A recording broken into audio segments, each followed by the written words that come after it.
일단 커리부터 얘기를 하면 커리부터 간단히 얘기하면 1, 2월 달에는 기본반 진행을 하고요. 그리고 3월부터 6월까지 4개월간 심화반 하고요. 심화반이 좀 길죠.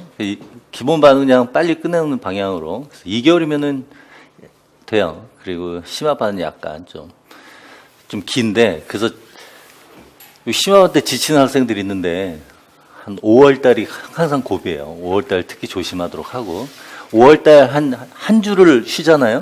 뭐 감기든 아니면 뭐 친구랑 뭐 잠깐 여행 갔다 오든 한 주 쉬면은 다시 원래대로 돌아오는데 한 달 걸려. 한 달 동안 거의 공부를 놓은 상태이기 때문에 쫓아오질 못해가지고 6월 달에 좀 제대로 공부를 못해요. 그러면 이제 문 풀 때 공부한답시고, 그때 뭐 이론 과정 외우면 되겠지라는 생각을 하는데, 문 풀 때 뭐 그게 외워지나. 문제 풀어오고 또 문제 또 복습하다 보면 제대로 안 되기 때문에 5월 달, 6월 달만 잘 넘기면 문 풀 때부터는 쉬워요. 그러니까 이제 자기가 이미 알고 있는 내용을 확인하는 차원에서, 복습하는 차원에서 보는 거기 때문에 그 고비가, 가파른 고비가 5월, 6월이니까 요 시기만 좀 조심하도록 하고요. 그 다음에 3개월 동안에 문풀 할 거고요. 그리고 기출도, 임용 기출 문제도 같이 다룰 거고요. 그리고 10월, 11월 한 6주, 그러니까 작년 같은 경우는 6주 정도 했는데, 모의고사랑 그다음에 전체적으로 정리하는 것들 이렇게 해서 할 거고, 이 모의고사 때는 첨삭 할 거고요. 그래서 실강생들은 첨삭을 해줍니다. 그래서 첨삭을 받으면 좋아요. 자기가 알고 있는 걸 바깥으로 아웃풋을 하는 과정이 의외로 어려운지, 첫 회 모의고사를 보면 학생들 참, 내가 채점자라면은 점수를 줘야 되나 이렇게 고민될 정도로 쓰는데, 첨삭하면서 커멘트를 달아주면 거기에 맞게 바꾸다 보니까 나중에 좀 다듬어지더라고요. 그래서 여러분들도 첨삭을 좀 받는 게 좋고, 또 첨삭을 하면 내가 답안지를 걷잖아요. 그러면은 좀 성의 있게 모의고사를 풀어요. 이런 거 안 하면은 뭐 모의고사 그냥 대충 보고 그냥 가기도 하는데, 이거 좀 신경 쓰면 되고. 그 다음에 두 번째로는 우리 수업은 뭐 알고 있듯이 토요일 날 9시에 시작해서 오후 6시까지 8시간 하고, 일요일 날 역시 9시에 시작해서 1시까지 4시간 해서 일주일에 12시간 할 거고요. 근데 실제로는 이렇게 깔끔하게 이렇게 하고서 기본반 8주, 심화반 16주 하면 좋은데, 항상 보강을 해요. 보강은 일요일 날 오후에 뭐 속도 봐서 하는데, 항상 첫 시간에는 내가 웬만하면 보강 안 하도록 노력할게요 라고 말은 하는데, 한 2주 정도 지나면 그때부터는 이거 보강을 슬슬 해야 되지 않나 이렇게 말을 해요. 실제로 보강을 해요.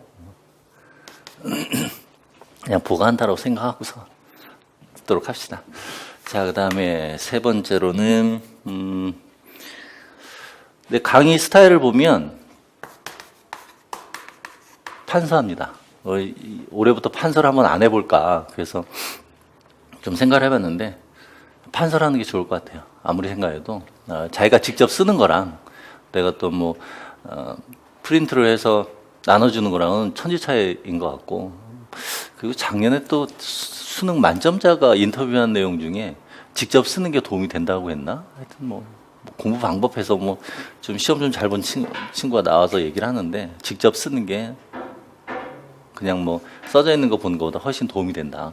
그래서 힘들더라도 이론 과정 때만큼은 판서 내용을 수업 시간에 쓰기가 좀 힘들 수는 있지만, 그래도 쓰는 게 여러분들에게 도움이 됩니다. 그렇게 해서 노트가 자동적으로 만들어져요. 그러면 그 노트 나중에 문풀, 모의고사 때 볼 때, 그리고 정리할 때 도움이 되니까 판서를 좀 신경 써서 하도록 하고요. 그 다음에 요 판서할 때는 색깔이 다양하게 들어가요. 그것 좀 알아두고.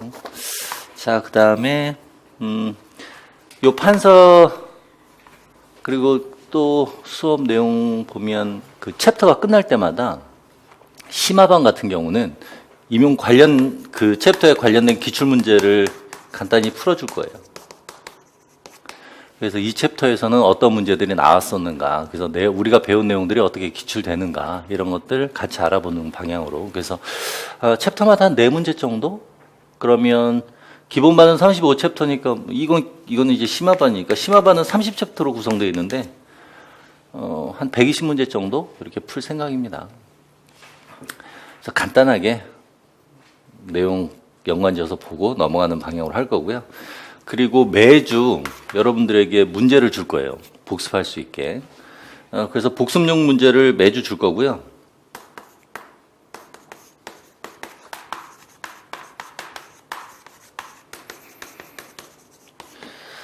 매주 한 5, 60문제 정도 나갈 거예요.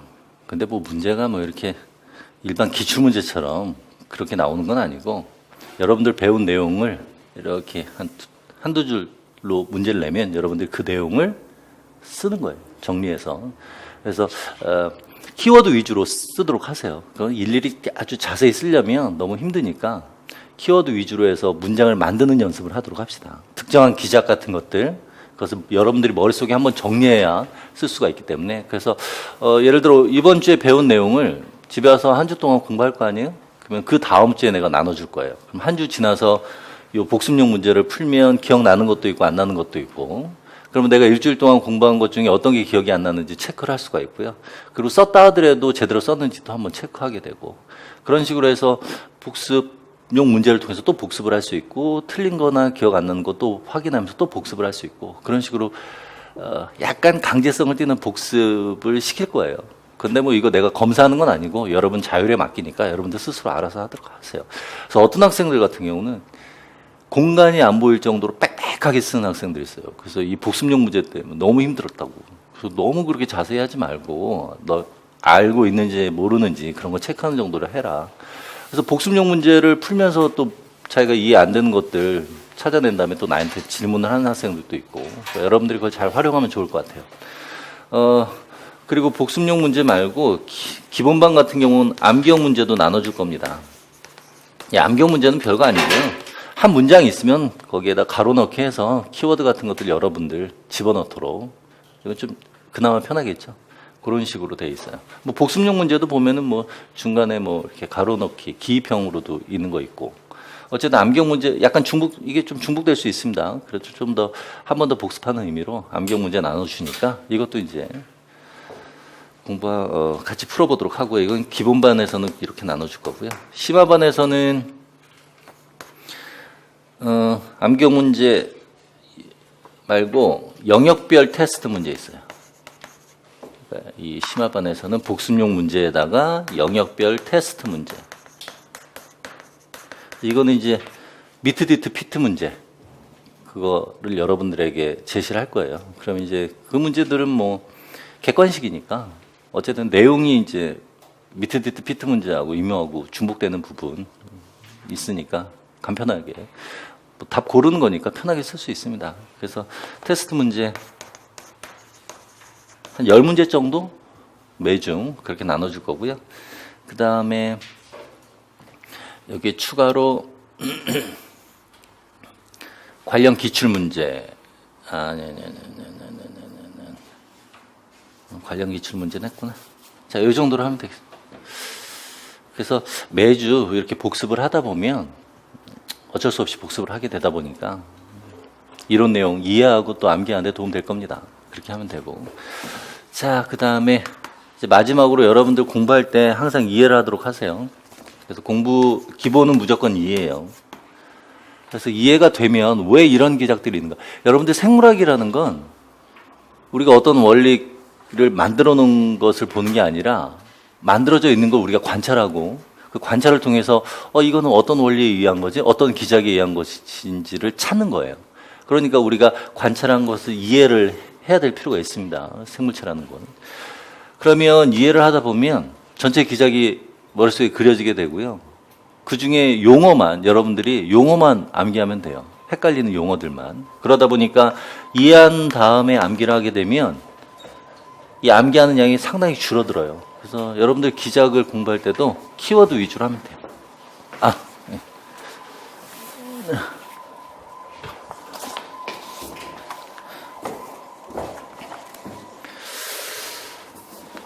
자, 뭐 이 정도로 얘기를 하면 될 것 같고요. 그리고 공부할 때 능동적으로 하세요. 마지막인데 능동성. 재작년인가 어떤 학생은 합격한 학생이 이제 와서 얘기를 하다 보니까 이제 떨어진 학생하고 뭐 시험 끝난 다음에 얘기를 했나 봐요. 근데 그 학생이 후회라는 게 질문을 좀 적극적으로 안 한 게 후회된다. 좀 능동적으로 할 걸. 그런 식으로 얘기를 하더라고요. 그러니까 자기가 이해가 안 된 걸 나한테 질문하는 게 어려웠는지 그냥 안 했대요. 그러다 보니까 자기가 나한테 직접 물어봐서 직접 이해를 하는 것이 아니라 그때는 이제 내 수업을 듣는 학생들이 스터디를 그룹을 짜서 했는데 그냥 스터디원한테 보는 거죠. 뭐. 그 스터디원은 나한테 물어보고 자기도 모르겠으면 그런 식으로 간접적으로 하다 보니까 이해가 안 돼가지고 그걸 좀 후회하더라고요. 그래서 좀 능동적으로 하면 될 것 같고 합격한 친구들 보면은 사소한 거라도 자기가 모르고 궁금하면 꼭 나한테 물어봤어요. 그래서 좀 끈기가 있는 학생들이 합격을 하더라고요. 끝까지 질문을 하는 학생들. 그런데 질문 안 하고 그냥 가만히 있고 다른 사람 질문할 때 듣기만 하는 학생들은 좀 성적이 좀 좋지 않더라고요. 그러니까 여러분들 좀 능동적으로 할 필요가 있습니다. 그래서 이 능동적으로 할 때 뭐 질문도 마찬가지고요. 또 여러분들 스터디를 하는 게 좋아요. 혼자 알고 있는 게 제대로 알고 있는 건지 또 자기가 알고 있는 게 자기가 모르는 게 무엇인지를 자기가 몰라요. 그런데 스터디를 하게 되면 그런 것들을 알 수가 있으니까 스터디를 하면 좋죠. 뭐 외부 스터디 뭐 할 수도 있고 또 여기 학생들끼리 또 스터디하면 좋아요. 여태까지는 그렇게 학생들이 좀 활발하게 스터디를 했어요. 그래서 쉬는 시간에 수업이 끝나면 매 시간 수업이 끝나면 쉬는 시간마다 자기들끼리 얘기를 하고 모르면 나한테 또 질문하고 그리고 수업 끝난 다음에도 남아서 그날 배운 것도 모르는 거 서로 질문해보고 그래도 모르면 나한테 질문을 하고 그런 식으로 해서 뭐 끝나고 1시간 정도 더 있다가 가는 그런 스터디를 했으니까 여러분들도 지금은 처음은 좀 어색해서 그럴 텐데 좀 이제 좀 지나면 친해지고 그러다 보면 서로가 스스럼 없이 질문할 수도 있으니까 스터디를 하는 게 좋습니다. 여태까지 그래왔고 그리고 그 스터디를 할 때 좀 중심이 되는 학생이 있어요. 그런 학생들이 합격을 하더라고요. 왜냐하면 그런 학생들이 좀 예를 들면은 기출문제 같은 거 정리할 때도 있죠. 단원별로 정리하는 것도 그런 학생들이 정리해서 그 스터디원에게 나눠주는 경우도 있는데 그런 학생들이 합격을 해요. 왜냐하면 자기가 그렇게 정리를 한다는 것 자체가 머릿속에 전체 흐름을 알고 있다는 얘기이기 때문에 좀 능동적으로 할 필요가 있습니다. 그렇죠?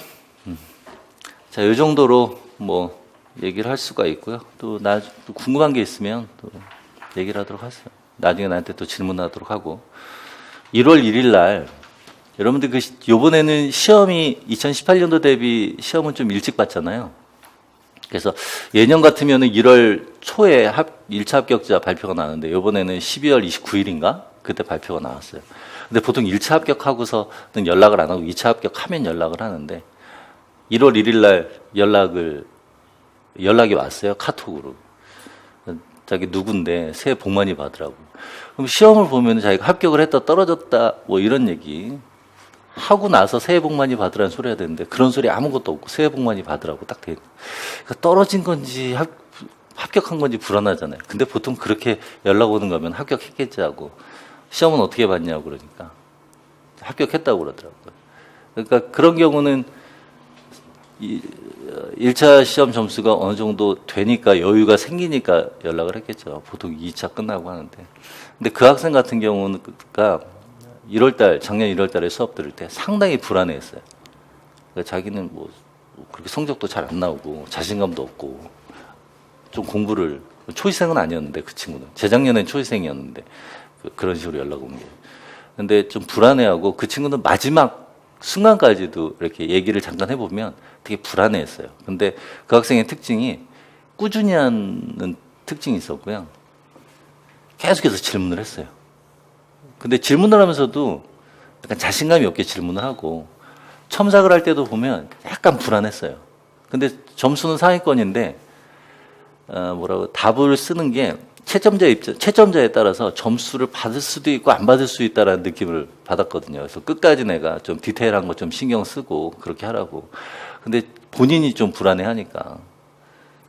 그런데 다행히 합격해가지고 연락이 왔는데, 여러분들도 그 학생들처럼 초반에 지금은 좀 불안할 거예요. 과연 될까 막 이러면서 불안할 수 있는데, 내가 본 바에 의하면 내가 방금 얘기한 거 있잖아요. 이런 것만 충실히 잘 따라주면 모의고사 점수를 보면은 상위권이고요. 또 그런 학생들이 합격을 하니까 끝까지 할 필요가 있습니다. 그렇죠? 그리고 자신감을 가지세요. 여러분들 뭐 다 합격할 수 있는 정도로 문제를 내니까 자신감 있게 공부를 하고, 만만하게 보면 안 되고요. 만만하게 보는데 자만을 하면 안 돼요. 그러니까 시험은 내가 합격할 수 있는 정도의 문제다. 대신 자만하지 말고 그렇게 하면 충분히 됩니다. 특히 이 암기는요, 이게 이제 잘 안 될 수가 있어요. 이게 잘 안 되다 보니까 좀 자신감도 떨어질 수가 있는데, 이러한 문제들 그리고 이론 내용 계속 자기 스스로 노트를 가지고 공부를 하고, 문풀 때 또 복습하고, 모의고사 때 이제 외워지지 않았던 부분들 또 다시 보면서 복습을 하게 되면 이 암기는 저절로 됩니다. 반복해서 하다 보면. 그리고 암기라는 건 문장 전체를 외우는 게 아니에요.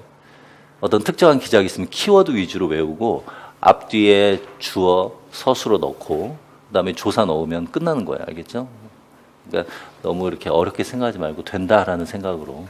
그래서 우리가 이제 배우는 내용이 전공 내용학인데, 전공 내용학은 전체 100점 중에 한 56점 정도 차지합니다.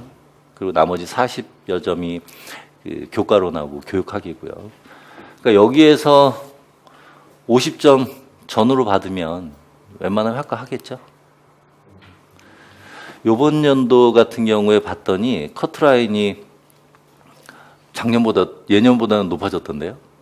요번에 문제가 쉬웠어요. 그래서 예년 같은 경우는 70점 전후였거나 뭐 초반부였는데, 요번에는 75점 이상이더라고요. 76, 77.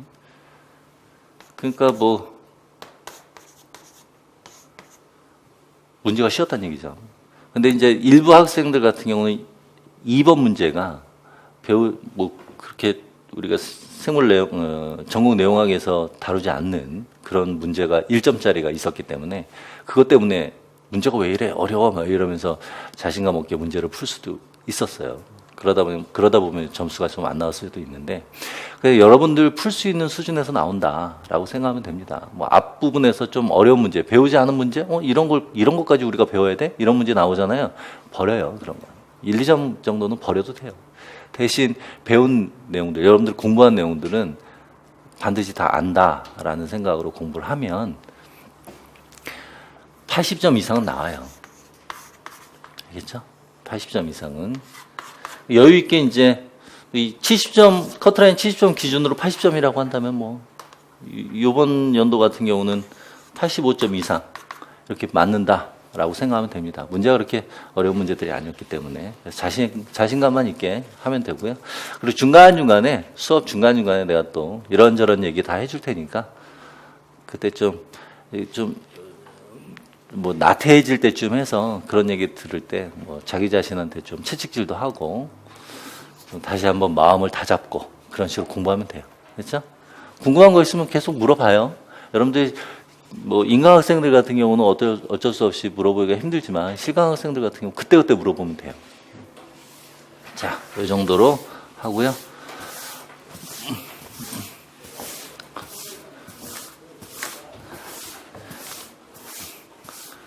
자, 이 정도로 하고 수업은 1시간 10분에서 20분 정도 할 겁니다. 그리고 쉬는 시간 갖고, 그런 식으로 해서 오전 1시까지 한 3타임, 그 다음에 오후에도 밥 먹고 나서 3타임. 점심시간 1시간이에요. 근데 보통 여러분들 12시 때 먹어요?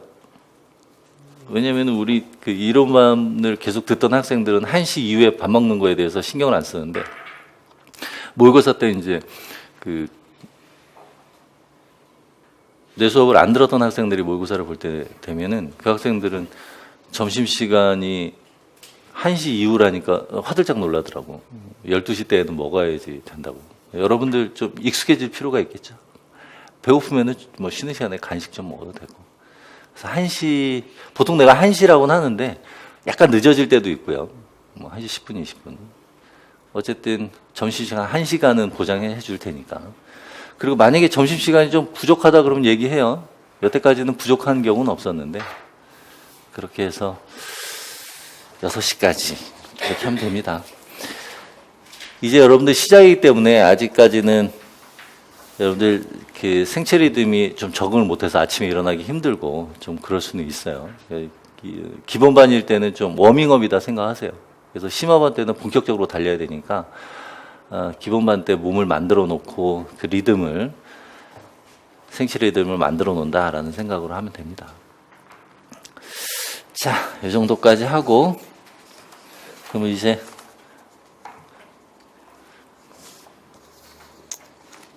우리 생물학을 한번 시작을 해볼까요? 여러분들 그 일반 생물학이라는 게 그렇게 녹록치가 않아요. 실제로는 그 용어 그 캠벨 책에 있는 내용들이 축약해 놓은 거기 때문에 여러분들이 배워야 되는 그런 전공 내용들 대부분의 내용들을 압축해서 표현하고 있습니다. 자세히 다루지 않았다 뿐이지. 그러니까 일반 생물학을 일반 생물학을 제대로 이해를 하면 전체적인 그 생물 전반에 대한 큰 흐름이 머릿속에 그려지기 때문에 심화 내용에서는 그 뼈대가 형성된 다음에 살만 붙이는 과정이에요. 심화 내용은. 그러니까 일반 생물학 뭐 기본반이면은 뭐 대충 하고 심화반 때 열심히 하지만 이런 생각하지 말고 기본반 때부터 열심히 하면 심화반이 쉬워지고요. 심화반 때 또 열심히 하면 문풀 때 쉬워지고. 그래서 시험이 다가올수록 좀 여유가 생기는 그런 스타일로 공부를 해야지. 기본반 대충 하고 심화반 때 열심히 해야지. 심화반 또 대충 하고 문풀 때 열심히 해야지. 이러다 보면 당연히 성적 좋지 않겠죠. 그래서 첫 단추를 잘 깨도록 합시다. 자, 그러면 첫 번째 챕터부터 한번 나가보도록 해봅시다. 자, 첫 번째 챕터 여기 나 보면은 우리가 어떤 주제를 가지고서 생물학을 배우는지에 대한 얘기예요. 그 생물학과 그 주제. 자, 그러면 뭐 생물학이니까 생물이 무엇인지를 알아야 되겠죠? 자, 그래서 생물체의 특징부터 한번 봅시다.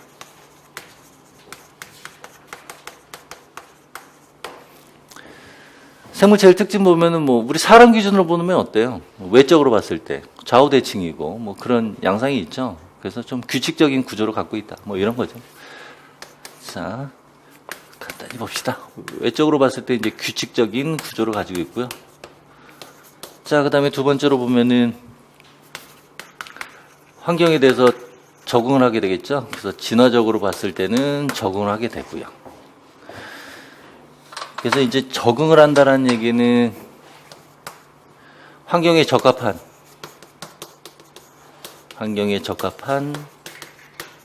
형질을 갖는 개체들이 주로 존재하게 된다는 얘기입니다. 이제 진화에 대한 개념을 여러분들 좀 제대로 알고 있어야 되는데 이거 나중에 다 배웁니다.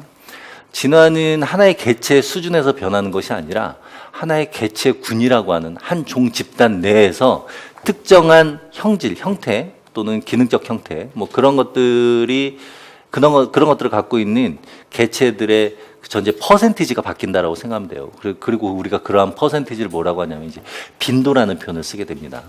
그래서 환경 적합한 형질을 갖고 있는 개체들의 빈도, 수가 증가하는 것 이런 것들을 우리가 진화라고 표현을 하죠. 그렇기 때문에 우리가 이제 진화다 그러면 가장 작은 단위가 개체가 아니라 개체군이 되는 거고요. 그래서 이 개체군이기 때문에 개체 수준이면 한 세대지만 개체군에서 특정한 개체들의 빈도수가 변한다는 얘기는 여러 세대를 거쳐서 그 빈도수가 변하게 됩니다. 그래서 수세대에 걸쳐서 적응이 일어나요. 단순하게 뭐 옛날에 그런 내용을 봤는데 요즘 아이들은 턱이 잘 발달하지 않아서 얼굴이 갸름해진대요. 그러면서 치과 의사가 나와가지고 하는 소리가 요즘은 그 예전에는 김치 같은 거 이런 것들을 많이 먹었지만 요즘에는 아이들이 좀 김치 같은 거 잘 안 먹고 그런 식물성 섬유 음식을 잘 안 먹고 이렇게 부드러운 음식만 먹다 보니까 턱이 발달하지 않는 진화를 거쳐서 그렇게 됐습니다. 뭐 이런 식으로 표현하는데 그 사람은 생물을 제대로 배우지 않은 사람이죠. 그렇게 한 세대에 걸치는 것이 아니라 여러 세대를 걸쳐서 진화가 일어나는 거예요. 자, 이 정도로 하고요. 자, 그 다음에 세 번째로는 그러면 이렇게 적응한다라는 게 뭐냐면은 그 개체가 살고 있는 주변 환경이 있으면 그 주변 환경에 대해서 반응을 하면서 적응을 하는 거겠죠. 그래서 환경에 대한 반응을 하게 되고요. 그럼 반응을 한다는 얘기는 자극을 받았기 때문에 반응을 하는 것이기 때문에 여기서 이제 환경이라는 개념을 뭐 자극이라고 바꿔도 돼요. 환경에서 자극을 주는 것이니까. 그리고 우리 개체가 이 자극을 받아서 반응하는 과정, 이것은 신경계를 통해서 일어납니다. 그래서 우리가 이제 신경계 얘기를 할 때 이제 감각신경 그리고 반응을 할 때는 운동신경 이런 표현들이 나와요. 그래서 나중에 이 내용은 이제 동물생리 파트에서 어떻게 해서 반응을 하는지에 대한 내용도 다 나오게 됩니다. 자, 이 정도로 하고요. 이런 환경에 대한 반응은 주로 이제 신경계를 통해서 이루어지고 있다. 이렇게. 그러니까 우리가 생물을 공부할 때는 챕터별로 또는 영역별로 그 부분이 독립적으로 존재하는 것이 아니고요. 다른 챕터, 다른 내용과 계속해서 유기적으로 연결이 되어 있습니다. 그러니까 여러분들이 앞부분을 배우게 되면 뒷부분 내용이 이제 간혹 나오게 돼요. 그래서 처음 생물을 할 때는 이해를 잘 못해요. 왜냐하면 뒷부분 아예 안 배웠으니까. 뒷부분을 잘 모르는 상태에서 앞부분 설명할 때 뒷부분 내용 나오면 잘 몰라서 이해가 잘 안 될 수가 있는데 다시 뒷부분 할 때 앞부분 내용 나오면 공부하는 학생들 같은 경우 앞부분에서 이런 내용 나왔었지 하면서 매치가 돼요. 그러면 이 과정을 일반 생물학 때 거치고 그래서 일반 생물학 때는 100% 이해를 못한다 하더라도 심화 과정 들어갔을 때는 이미 일반 생물학에서 그런 내용들을 다뤘기 때문에 심화반 처음부터 앞부분 내용을 할 때 뒷부분 내용을 같이 얘기를 하다 보면 그때는 이해가 돼요. 그러다 보니까 작년 같은 경우는 생물 전공을 한 학생이 있었고 안 한 학생이 있을 때 안 한 학생은 기본반부터 들었고요. 생물 전공을 한 어떤 학생은 심화반부터 들었는데 심화반 때 강의를 하다 보면은 전공이 아닌 학생은 이해를 해요. 심화반 내용을 얘기를 할 때. 왜냐하면 일반반 때 배웠으니까. 그런데 생물 전공인데 심화반부터 들은 학생은 이해를 못 해요. 응? 갸우뚱하더라고요. 그러니까 여러분들이 공부할 때는 전공에 무관하게 초보다 지금 처음 시작한다라는 마인드로 일반 생물학을 배우는 게 중요합니다. 알겠죠? 자, 이 정도로 하고 자, 그 다음에 생물들 환경에 대한 반응 얘기했고요. 그 다음에 이제 네 번째.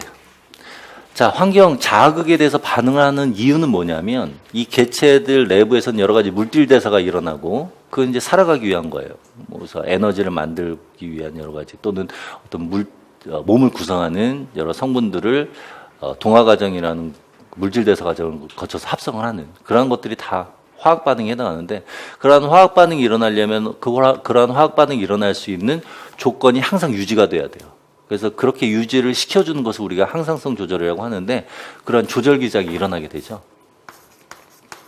생물체는 조절 기작이 일어나게 되고요.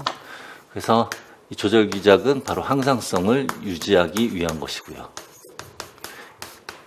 그래서 이 항상성 유지는 어떤 환경을 항상 유지를 하느냐? 우리 몸 내부에 있는 내부 환경을 유지하는 거예요. 내부 환경. 내부 환경이 뭐겠어요? 자, 여러분들 우리 생물체는 실제로는 여기 가운데가 뻥 뚫려 있죠. 가운데 그냥 구멍 이렇게 있으면 구멍이 뻥 뚫려 있는 이 상태예요. 뚫려 있어요. 그래서 단면을 보면 이렇게 이게 몸이면요. 여기가 입이라고 한다면 여기가 항문이 돼요. 뻥 뚫려 있는 단면. 그러니까 내부 환경이라고 한다면은 요 안쪽 이 소관이 내부 환경이 되겠죠? 자, 그럼 이 내부 환경을 우리가 지칭을 할 때 어떤 부위, 우리 그냥 몸속 이런 것보다도 구체적으로 얘기를 한다면 생물체는 모두 세포로 구성되어 있습니다. 그럼 세포로 구성되어 있으면 그 세포 입장에서는 주변 환경이 우리 하나의 개체 입장에서는 내부 환경이 되는 거예요. 그래서 그 내부 환경이다라고 한다면 세포 주변을 감싸고 있는 부위인데 우리 몸은 70%가 물로 돼 있죠. 수용액 상태란 얘기예요. 우리는 물풍선이에요.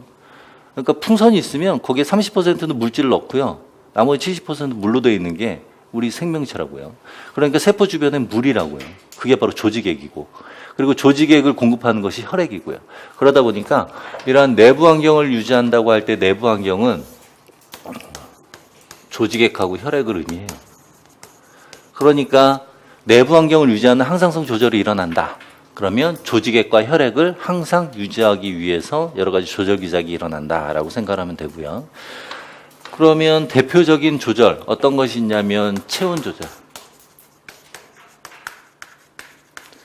다시 말하면 조직액의 온도가 일정해야 되고요. 혈액의 온도가 일정하게 돼야 되고요. 그리고 여러분들이 이제 배설계를 하다 보면 역시 항상성 유지와 관련된 삼투 조절 이런 것도 배우게 되고요. 또 혈압 조절 뭐 이런 것도 다 배우게 됩니다. 그런데 여러분들이 이제 문제화될 때 항상성 유지 기작 이렇게 배울 때 문제화되는 것이 바로 체온 조절이죠. 그래서 체온 조절과 관련돼서 기출됐었고요. 그리고 이제 삼투 조절과 관련돼서는 배설계에서 나오는데 이 배설계가 아마 한동안 안 나올 거예요.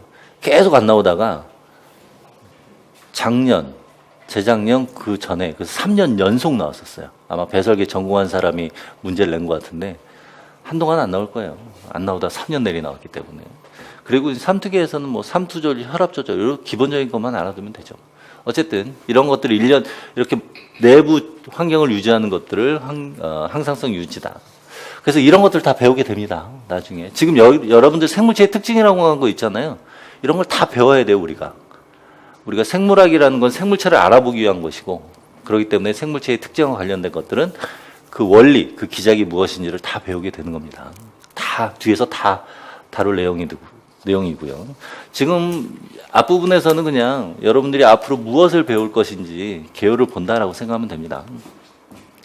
자, 그리고 생물체는 이러한 조절 기작이 일어나려면 여러 가지 에너지도 필요하고요. 그리고 그 에너지는 우리 몸속에서 만들어져야 되는데 무에서 유로 만들어지는 것이 아니죠. 외부에서 어떤 에너지를 받게 되면 그 에너지가 변화가 일어나서 생체 에너지로 바뀌게 되는데 그것을 우리가 이제 에너지 교환이 일어난다 이렇게 얘기를 할 수가 있어요.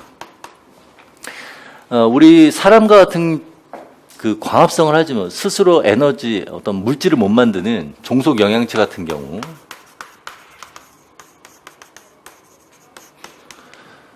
얘네들은 음식물을 먹어야 되죠. 그럼 음식물이 몸 안에 들어옵니다. 그러면 소화기관에서 잘게 분해를 해요. 그게 소화라고 하는 것이고요. 그리고 흡수를 합니다. 소장에서.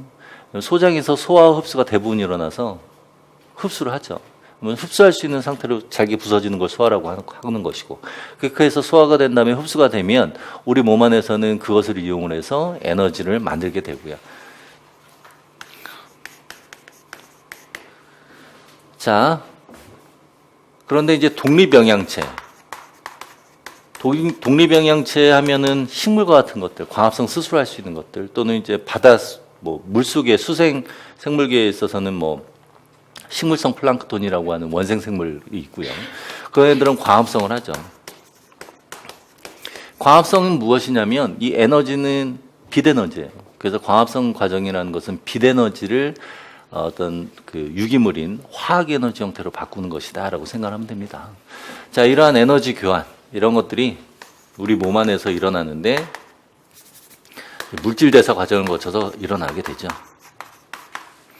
여러분들 이제 그냥 우리 몸 안에서 일어나는 모든 여러 가지 기작들 그냥 물질 대사 이렇게 생각하면 됩니다. 자, 물질 대사는 크게 두 가지가 있어요.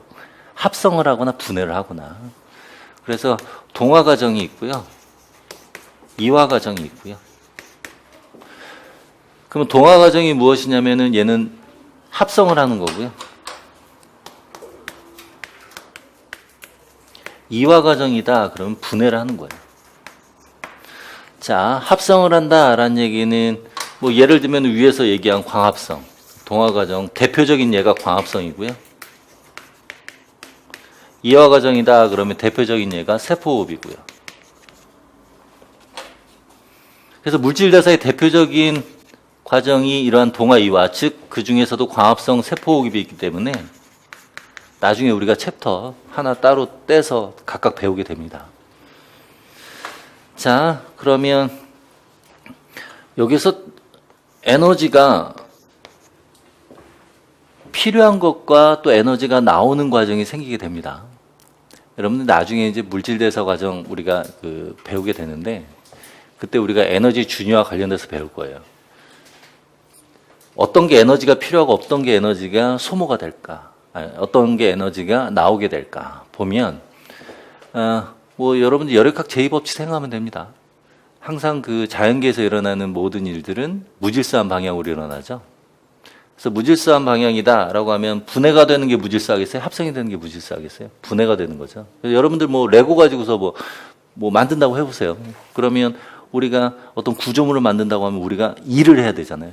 그런데 분해되는 건 톡 떨어뜨리면 지가 알아서 분해가 되죠. 그러니까 분해가 될 때는, 아니, 합성이 될 때는 우리가 일을 해야 돼서 에너지가 필요해요. 그래서 자, 에너지 그냥 간단히 E라고 할게요. 그래서 에너지가 필요하다, 즉 에너지가 소모가 되고요. 반대로 분해가 되게 되면, 자, 에너지가 소모가 됐다는 얘기는 뭐냐면 이 에너지가 그냥 사라지는 게 아니라 합성될 때 이 합성된 요 유기물 내에 들어가 있다는 얘기예요. 그러다 보니까 분해가 되면 그 안에 들어가 있던 에너지가 나오게 되겠죠. 그래서 분해가 되면 에너지가 방출되고요, 또 생산된다, 이렇게 표현을 하고요. 그래서 이렇게 분해를 하면 에너지가 생산되기 때문에 이 생산된 에너지를 우리 몸 안에 여러 가지 물질 대사 과정에서 필요한 생체 에너지로 사용을 할 수가 있는 겁니다. 그게 바로 ATP가 되는 것이고요. 즉 이화 과정의 대표적인 예가 세포호흡이니까 바로 세포호흡을 통해서 에너지가 생산이 되는 것이고요. 그때 에너지가 바로 ATP다, 이렇게 알고 있으면 되죠. 실제로 이 ATP 자체가 에너지는 아니고요. 이 ATP는 에너지를 운반하는 역할을 해요. 나중에 이것도 다 배울 겁니다. 그래서 이 ATP는 에너지 운반체로 다 얘기를 할 겁니다. 자, 이렇게 이제 전체적으로 볼 수가 있고요. 물질 대사까지. 그 다음에 여섯 번째로는, 자, 이러한 물질 대사를 하게 되면 동화 과정도 있고, 이화 과정도 있고, 동화를 하면은 우리 몸을 구성하는 물질을 만들 수도 있고요. 또는 에너지 자체를 저장하는 유기물을 만들 수도 있는데, 그런 식으로 우리 몸은 생장을 합니다. 그리고, 그러니까 생장한다 또는 성장한다. 그러니까 생장이라고 하면은 좀 이렇게 크기가 커진다고 생각하면 되고요. 또 크기가 커지면서 기능까지 갖게 되면은 이제 발달을 한다, 뭐 이렇게 얘기를 할 수가 있죠. 자, 이런 특징이 있고요. 그 다음에 이렇게 살아가는데 생물체의 가장 또 중요한 특징이 자손을 낳는, 그래서 유전 정보를 전달해 주게 되죠. 그래서 7번째로는 생식. 이 생식 과정이 일어나게 된다라는 얘기고, 뭐 생물 하면은 이런 거 말고 또 기타 여러 가지 특징들이 있는데 기본적으로 이 정도까지만 크게 볼 수가 있습니다. 그래서 여기에 있는 내용들을 다 배우게 돼요. 알겠죠? 자, 이 정도로 간단히 보면 되고요.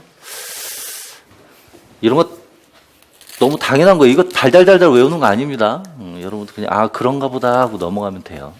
그냥 지금은 생물을 처음 접하는 입장에서 생물이라는 게 이런 거고 이러한 내용들을 다 배워야 되는구나, 이 수준까지 생각하면 돼요.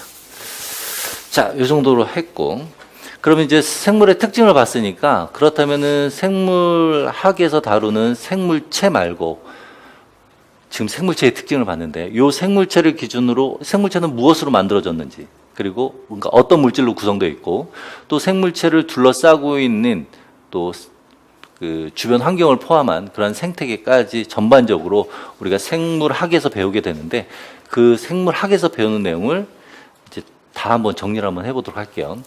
우리가 생물학적 체계라고 표현도 하는데요. 자, 우리 생물학적 체계에 대해서 한번 보도록 해봅시다.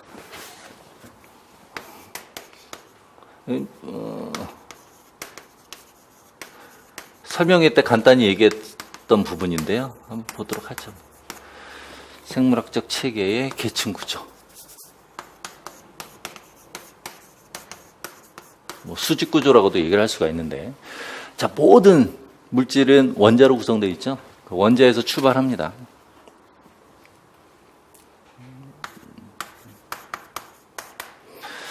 자, 그러면 이제 원자들끼리 모이게 되면 분자가 되겠죠? 자, 이제 화학결합을 통해서 분자가 되고요. 자, 분자가 우리 몸 안에 분자가 있는데 우리가 생물학에서 다루는 분자 그러면 이제 고분자 위주로 생각하면 됩니다. 기타 분자들은 그렇게 신경 쓸 필요 없죠. 고분자. 그래서 단백질, 핵산, 지질, 그다음에 탄수화물. 요 네 가지 고분자만 여러분들이 알면 되고요. 자, 그러면 이러한 고분자들이 모이게 되면 세포를 구성하는 세포 내 소기관을 형성하게 되고요. 세포 내 소기관. 그리고 이 세포 내 소기관. 이거 좀 너무 내려왔었나? 세포 소기관. 세포 소기관들이 모여서 하나의 세포를 형성합니다. 그러니까 세포의 기능, 특징을 알고자 한다면 어떤 걸 보면 돼요? 세포 소기관을 보면 되겠죠. 그래서 우리가 이제 세포의 구조에 대해서 공부를 할 때는 세포 소기관을 다루게 되는 거예요. 그렇죠? 그리고 세포 소기관을 알려면 그 전에 뭘 배워야 돼요? 고분자를 배워야 되는 것이고, 그 고분자에 대한 기본적으로 원자들이 결합해서 분자가 됐기 때문에 그 전에 뭘 배워야 돼요? 화학결합에 대해서 알아야 되니까 원자의 기본적인 형태, 그리고 화학결합이 무엇인지에 대해서 다 배우는 거죠. 그래서 순서대로 다 배우게 됩니다. 자, 여기까지가 우리가 이제 세포학 수준이고요. 세포학이다 그러면 여기까지 딱 배우면 됩니다. 그리고 유전학이다라고 한다면 바로 이 세포를 구성하는 세포 소기관, 그리고 이 세포 소기관을 구성하는 이 분자, 이 분자에서 이제 단백질, 이 단백질이라는 고분자가 어떻게 해서 만들어지는가, 즉 DNA로부터 만들어지는 과정을 보는 것이, 즉 유전자 발현 과정을 보는 것이 이제 유전학이고요. 그러니까 이 단계까지가 세포학과 유전학을 다 포함을 하고 있습니다. 그렇죠? 자, 이제 세포가 유사한 기능을 갖고 있는 세포끼리 모입니다. 그러면 조직을 형성하게 되고요.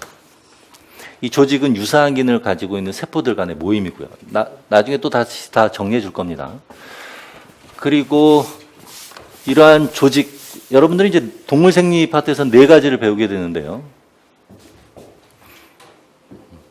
네 가지를 배우게 되는데 신경조직, 근육조직, 결합조직, 상피조직, 요 네 가지만 알면 되고요. 자, 조직이 모이면 기관이 되고요. 그리고 이 기관은 서로 다른 조직들의 모임이에요. 자, 이제는 서로 유사한 기능을 갖는 기관들이 모여서 기관계라는 걸 형성하게 되고요. 자, 기관계는 소화계. 또 이것도 뒤에서 또 다시 한번 정리해 주겠는데 간단하게. 소화계, 음식 먹었죠? 자, 포도당이 몸속으로 들어옵니다. ATP를 만들려면 포도당뿐만 아니라 산소가 필요합니다. 그래서 산소를 받아들이기 위한 호흡기가 또 있고요. 그러면 우리 세포에서는 ATP를 만들 수 있는데 그런 포도당과 산소를 보내는 그런 기능을 하는 곳이 이제 순환계. 순환계를 통해서 받아들이게 되죠. 그렇게 해서 일을 할 수가 있고요. 그래서 동물이 움직일 때는 근육계를 통해서 움직이는 것이고. 그런데 이러한 그 에너지 변환 과정, 즉 세포 과정을 거치다 보면 노폐물 같은 거 생기니까 그거 배설해야 되죠. 그래서 배설기 있는 것이고, 그리고 이제 생식계도 있고요. 배설계와 같이. 그리고 그 전체 기작을 다 조절하기 위한 신경계, 그리고 내분비계 있고요. 그리고 외부의 침입으로부터 방어하고자 하는 면역계. 이런 것들을 배우는 게, 그런 것들을 포함하는 게 기관계죠. 자, 예를 들어서 소화계다. 그러면 소화계를 구성하는 것은 위 하나만 있는 것이 아니라 입, 식도, 위, 소장, 대장, 항문까지. 그래서 그러한 위나 식도 같은 것들은 기관이라고 표현을 하는 거죠. 그러한 소화계에 관련된 소화기관 같은 경우는 유사한 기능을 하고 있기 때문에 기관계는 유사한 기능을 갖는 기관들의 모임이다. 이렇게 얘기를 할 수가 있어요. 그래서 이 기관계가 모이면 개체를 만드는 거예요. 우리가 일반적으로 생물이다 하는 게 개체죠. 그러니까 앞에서 세포의 기능을 결정하는 게 세포 소기관들에 의해서 형성이 된다면 개체는 기관계에 의해서 형성이 되니까 우리가 개체에 대해서 배우자 하려면 무엇을 보면 돼요? 기관계를 보면 되겠죠. 그래서 동물 생리 파트가 바로 이 기관계까지 배우는 거예요. 왜 지금 동물 생리 파트라고 했냐면 이 기관계는 식물에는 없어요. 동물에만 있고요. 식물에는 없고 동물에만 있는 것이고요. 이렇게 동물에.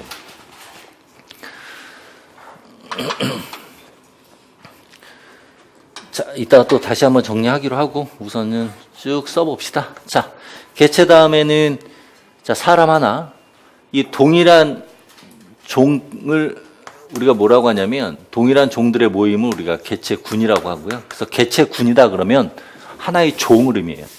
자, 그리고 이러한 종들, 여러 종들이 모이게 되면 군집이라고 하고요.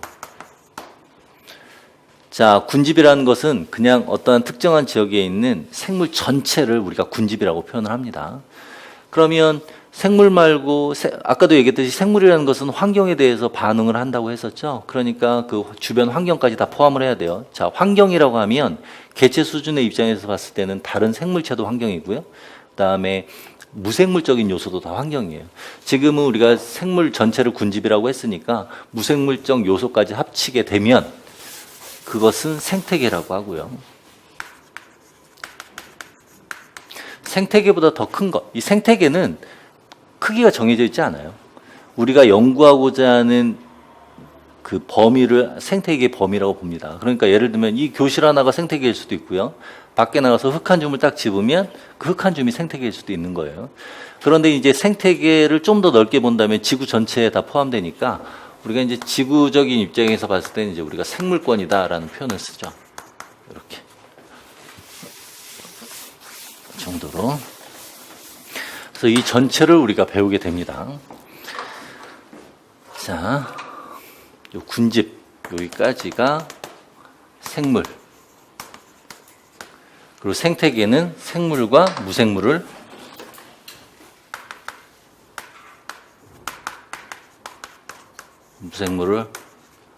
합한 게 이제 생태계에 해당하고, 생태계 할 때는 이제 무생물적 요소 다루기 때문에 뭐 탄소 순환, 인순환 뭐 이런 거, 질소 순환 이런 것들을 다 언급을 하게 되는 거죠. 그리고 뭐 생물권이다 그러면 지분 뭐 이렇게 생각하면 되고요. 자, 이 정도로.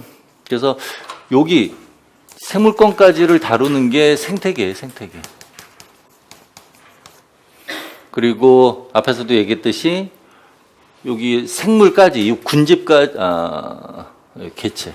개체로 하면 되겠다. 여기가 생물이었고요. 개체까지, 기관계까지. 개체 이후부터는 우리가 이제 생태계에서 다루는 것이니까. 여러분들 생태계 할 때는 하나의 개체의 동물 행동학부터 다뤄서요. 뭐 군집, 개체군 다 다룹니다. 그래서 개체부터 생물권까지가 생태계고요. 요 개체 이전, 기관계를 다루는 것이 동물 생리학이고요.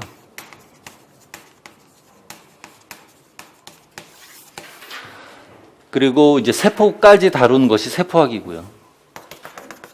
그러니까 세포학.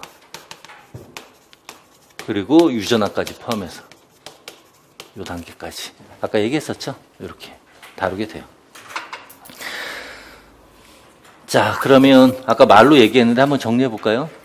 아까 분자할 때는 고분자 생각하면 된다고 했었죠? 생체 고분자 생각하면 됩니다. 자, 생체 고분자 하면은 네 가지. 그래서 뭐 가장 중요한 뭐 단백질. 우리 몸에서 제일 중요하죠, 단백질. 그다음에 뭐 핵산도 있고요. 뭐 단백질은 핵산, 즉 DNA로부터 유래해서 나온 DNA 발현에 의해서 나오는 것이니까. 그다음에 에너지원으로 쓰는 또 탄소 골격을 제거하는 탄수화물. 여기까지는 우리가 이제 중합체라고 하고, 그다음에 역시 고분자이지만 중합체는 아닌 지질이 있고요. 뭐 지질은 에너지원으로 쓰고, 그다음에 세포막을 구성하는 인지질, 구성물질로도 쓰고요. 이 정도 알아두면 되고. 자, 그다음에 이제 세포 소기관. 세포 소기관이다 그러면은 뭐 핵이라든가 미토콘드리아 뭐 이런 것들 다 포함해서고요. 등등등. 소포체, 리보솜 이런 거 다 포함하는 거고요. 자, 이런 것들이 모여서 세포가 된다고 했었죠. 자, 실제로 생명 현상이 나타나는 경우도 있는데 그것은 이제 생체 고분자에서 나타나는 경우도 있고요. 근데 이제 우리가 일반적으로 생명 현상이 나타난다라고 하면 기능적 그리고 구조적 단위, 기본 단위인 세포에서부터 나타나는 걸로 볼 수가 있겠죠. 그래서 여기에서 이제 생명 현상이 나타난다. 이렇게 일반적으로 얘기를 할 수가 있고요. 자, 아까 이제 조직 얘기했었죠. 조직이라고 하는 것은 유사한 기능을 가지고 있는 세포들의 모임이라고 했습니다. 유사 기능 세포 모임 얘기했었고요. 자, 기관이라고 하는 것은 서로 다른 조직 모임.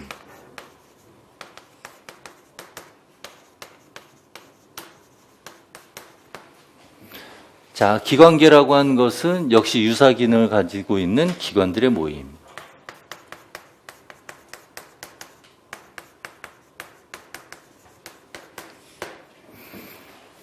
됐었죠? 자, 그 다음에 개체군은 뭐라고 했어요? 동일종. 하나의 종. 그래서 동일종인 개체들의 모임. 개체군. 그리고 군집이라는 것은 여러 종 다 포함한다고 했습니다. 그래서 서로 다른 개체, 군의 모임. 여기까지가 생물이었고요. 그죠? 자, 이 정도로 볼 수가 있고요.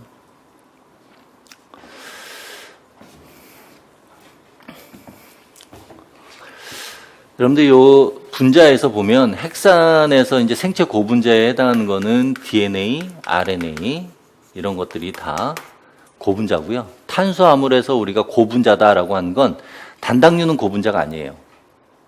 포도당 이런 건 고분자 아니에요. 그러한 포도당들이 모인 녹말이라든가 글리코겐 같은 것들 이런 것들 우리가 이제 고분자라고 하니까 탄수화물 중에서도 다당류 이것을 우리가 고분자라고 합니다. 이 정도까지 하고요. 자, 그리고 요 조직, 여기서 우리 동물생리 파트에서 요 기관계 형성하는 거, 아까 말로만 언급했는데, 예를 들어서 한번 설명해 보도록 할게요. 위를 설명을 해 보도록 할게요. 위에는, 위를 구성할 때, 자, 근육세포가, 세포로 구성되니까, 근육세포가 있으면, 근육세포는 근육 조직을 만들게 되고요. 그러면 이 근육 조직이 모이게 되면 위라는 기관을 만들게 되고요. 그러면 이 위가 소화, 개라는 것을 만들게 되고요. 그래서 위라는 것은 기관이고요. 얘네들이 모이게 입이라든가 항문과 같이 모이게 되면 얘네들이 소화, 개를 만들게 된다. 이렇게 얘기를 할 수가 있겠죠. 자, 그리고 이 위라는 거는 근육 조직으로만 구성되어 있지 않고요. 실제로 위를 구성하는 거는 아까도 얘기했듯이 서로 다른 조직 모임이라고 했죠. 모든 조직이 다 관여를 합니다. 그래서 여기다 이제 보면 위를 한번 그려보면 이런 식으로 이렇게 위를 그려보면요. 요 위를 구성하는 위벽을 확대해서 보잖아요. 여기를 이렇게 확대해서 보면 여러 층으로 되어 있는데 이 층을 보면 근육 조직만 있는 것이 아니고요. 여기에는 결합 조직도 있고요. 상피 조직도 있고요. 또 이 안에 신경도 흐르고 있어요. 그래서 신경 조직도 다 있어요. 자, 이 정도로 하고요. 자, 그리고 아까 얘기했듯이 동물에서는 기관계가 있다고 했고 식물에서는 없다고 했죠. 대신 식물에서는 조직계라는 게 있습니다. 조직계는 동물에는 없어요. 그러니까 서로가 가지고 있는 게 다르다 이렇게 생각하면 되고요. 자, 조직계 그러면 식물 하면은 우리가 식물학에서 이 조직계 배우게 되는데 식물은 좀 단순해요. 예를 들면은 지금 식물에는 기관계는 없고 기관은 있는데 동물은 기관이 많잖아요. 식물은 기관을 크게 두 가지로 봅니다. 영양기관, 생식기관 딱 그리고 끝나요. 그리고 조직계도 마찬가지로 그게 많지 않아요. 3개면 돼요. 그래서 기본 표피 조직이 있고요. 그다음에 관다발 조직이 있고요. 나머지는 다 기본 조직이에요. 간단하죠. 그래서 식물 조직계 그러면은 기본 조직, 관다발 조직 이것도 나중에 다 배워요. 그리고 표피 조직계 이렇게 3개. 자, 그러면 조직계는 뭐겠어요? 조직이 모인 거죠. 기관은 뭐예요? 역시 조직이 모인 거죠. 그럼 왜 식물에서는 조직계라고 그러고 동물에서는 기관이라고 그러느냐? 그 차이가 뭐냐면 조직계는 그냥 조직들이 모이기만 한 거고요. 기관이라는 것은 그러한 조직이 모여서 새로운 기능을 갖게 된 경우를 우리가 기관이라고 합니다. 그래서 동물의 경우에 있어서는 조직들이 모여서 그 조직들이 새로운 기능을 가져요. 근데 조직계는 새로운 기능은 아니고 그냥 조직이 그냥 모여있는 상태예요.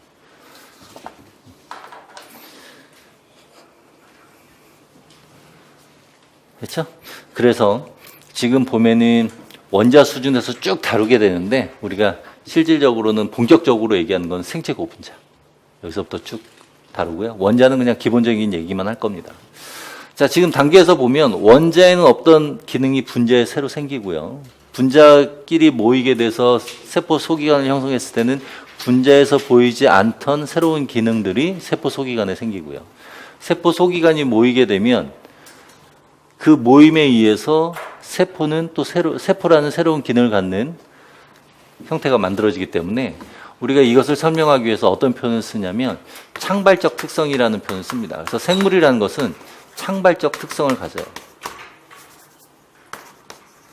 즉 이러한 계층구조 단계별로 올라갈 때마다 새로운 기능이 생긴다. 그래서 창발적 특성은 어떻게 표현하냐면 1 플러스 1이 2가 아니라 플러스 알파란 얘기고요.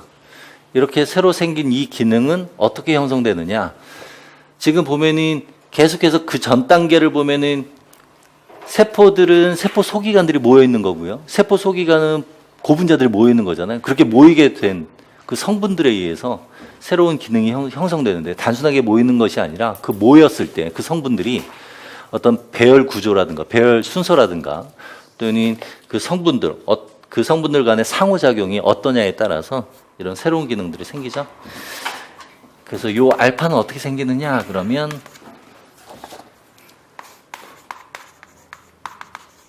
구성 성분이 어떻게 배열되어 있느냐. 그래서 배열이 중요해요. 만약 배열을 바꿔버리면 그 기능을 갖지를 못해요. 예를 들면은 여러분들 세포호흡할 때 전자전달계를 배웁니다. 그럼 전자전달계를 구성하는 여러 성분들이 있어요. 그래서 컴플렉스 1, 그다음에 유비퀴논, 이런 애들이 쭉 연결되어 있는데 그 순서들이 바뀌어버리면 그러면 얘네들은 전자를 전달할 수가 없겠죠. 그래서 이 배열이 중요하고요.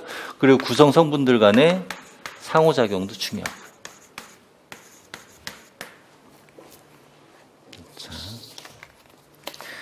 그래서 여기까지가 여러분들이 배울 내용이에요. 생물학은 참 많아요, 배울 게.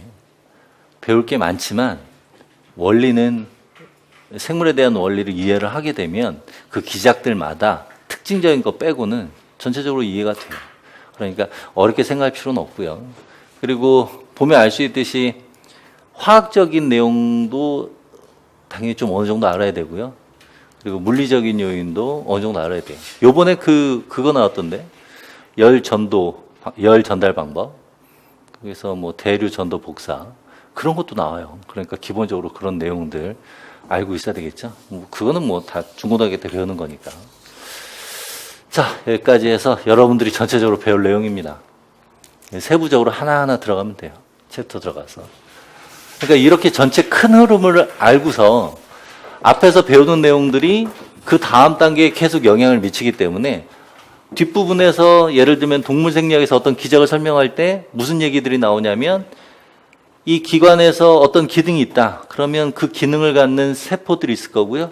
더 내부로 들어가게 되면 이런 고분자들이 관여를 해요. 그러다 보니까 동물 생리 파트 할 때 기작을 설명할 때 어떤 내용 가지고 설명하냐면 이 고분자들 간의 상호작용에 대해 설명을 하게 되고요. 그 고분자들 간의 상호작용 보다 보면 원자 수준에서 나와요. 그래서 이제 대표적으로 동물 생리학에서 많이 나오는 그 이온 형태가 칼슘 이온. 칼슘 이온이 여러분들 의외로 상당히 우리 몸에 중요하게 많이 작용을 합니다. 그래서 칼슘 이온의 세포 외부에서 항상성 조절 또는 세포 내부에서 또 칼슘 이온의 농도 조절. 항상 그 칼슘 이온도 항상성이라는 게 있어서 그 농도 항상 유지가 돼야 되는데 그러한 기작들에 대해서 다 배우게 돼요. 자, 이렇게 해서 우리가 전반적으로 배워야 되는 생물학에 대한 내용을 했어요. 자, 그래서 이제 챕터 1에서는 이런 생태계라든가 세포, 그다음에 진화에 대한 개념, 그거 간단하게 넘어간 다음에 이제 원자 수준부터 쭉 얘기를 다루도록 할 거예요. 자, 여기까지 했고요. 시간상 또 애매하니까 첫 시간인데 좀 쉬었다 하는 게 낫겠죠. 좀만 쉬었다가 또 하도록 합시다.